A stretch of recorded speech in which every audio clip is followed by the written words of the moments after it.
Hay historias en la Biblia que muchos prefieren ignorar, no porque no sean importantes, sino porque son demasiado incómodas, demasiado crudas, demasiado reales.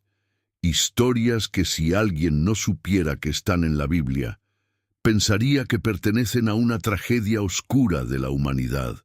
Y una de esas historias se encuentra en el libro de Jueces, capítulo 19. Un relato que estremece, un relato que incomoda, un relato que revela hasta dónde puede caer el ser humano cuando se aleja de Dios. La historia comienza con una frase que se repite varias veces en ese libro. En aquellos días no había rey en Israel, y cada uno hacía lo que bien le parecía. No era solo una descripción política, era un diagnóstico espiritual. Un pueblo sin dirección, sin autoridad moral, sin límites, un pueblo que había perdido su propósito. Y cuando eso ocurre, el caos no tarda en aparecer. En medio de ese contexto, aparece un hombre, un levita, un hombre que, en teoría, debía estar dedicado al servicio de Dios. Pero su historia revela otra cosa. Había tomado una concubina, una mujer que no tenía el mismo estatus que una esposa, pero que vivía con él. En algún momento, la relación se rompe. Ella regresa a la casa de su padre y permanece allí durante meses. El hombre decide ir a buscarla y cuando finalmente llega, es recibido con hospitalidad. Días pasan y el padre de la joven insiste en que se quede más tiempo, hasta que finalmente decide partir. Pero lo que parecía un simple viaje de regreso se convierte en una de las historias más oscuras de toda la Biblia.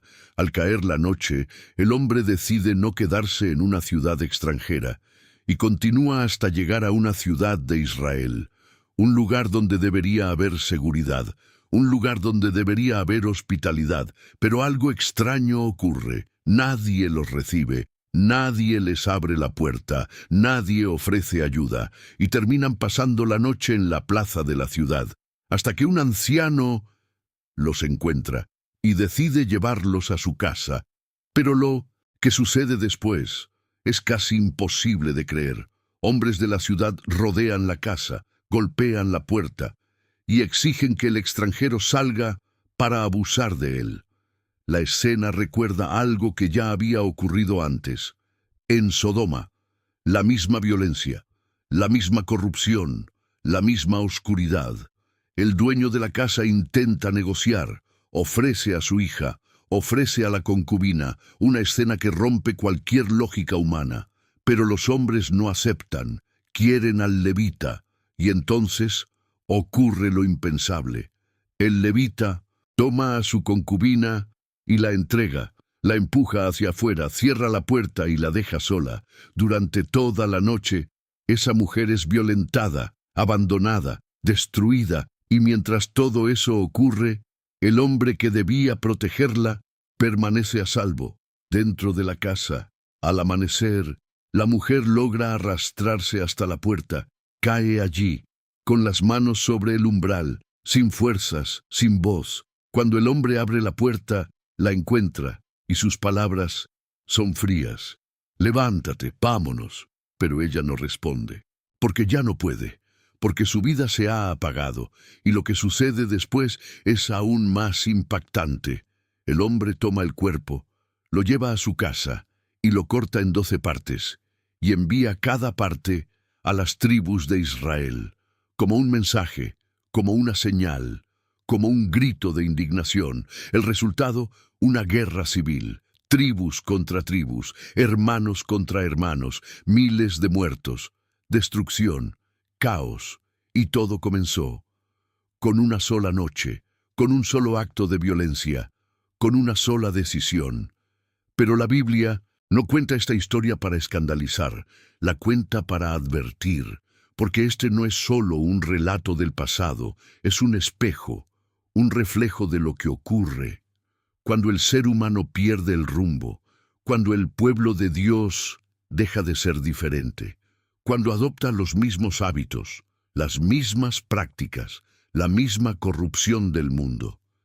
Y entonces se convierte en aquello que debía evitar. Eso fue lo que ocurrió con Israel. Se volvió como Sodoma, y ni siquiera lo notó. Siglos después, el profeta Ezequiel diría algo impactante, que Jerusalén se había convertido en hermana de Sodoma: orgullo, abundancia, indiferencia hacia el necesitado y corrupción moral, la misma raíz, el mismo problema. Y hoy la pregunta sigue siendo relevante. ¿Puede una sociedad moderna repetir los mismos errores? La respuesta es incómoda. Sí, porque cuando se pierde el sentido del bien y del mal, cuando todo se vuelve relativo, cuando cada uno hace lo que le parece correcto, la historia tiende a repetirse, y no solo en 1900. El mundo exterior, también dentro de comunidades que dicen representar valores espirituales, porque el peligro más grande no es la maldad visible, es la maldad disfrazada de normalidad, es la violencia silenciosa, es la indiferencia, es la omisión, es callar cuando se debería hablar. Porque muchas veces el problema no es solo el mal que se hace, sino el bien que no se hace. El levita no solo fue culpable por lo que hizo, sino por lo que no hizo, no protegió, no defendió, no actuó. Y eso también es responsabilidad. La historia termina con una reflexión que atraviesa generaciones. Cuando se intenta corregir una injusticia con más violencia, el resultado no es justicia, es destrucción, porque la venganza casi siempre produce algo peor. Y así, una tragedia se convierte en muchas, una víctima se convierte en miles, y todo en nombre de la justicia. Por eso, este relato no es solo una historia antigua, es una advertencia, un llamado, una señal, para no repetir el mismo camino, porque cuando el ser humano se aleja de Dios, no se vuelve libre, se vuelve capaz de lo peor.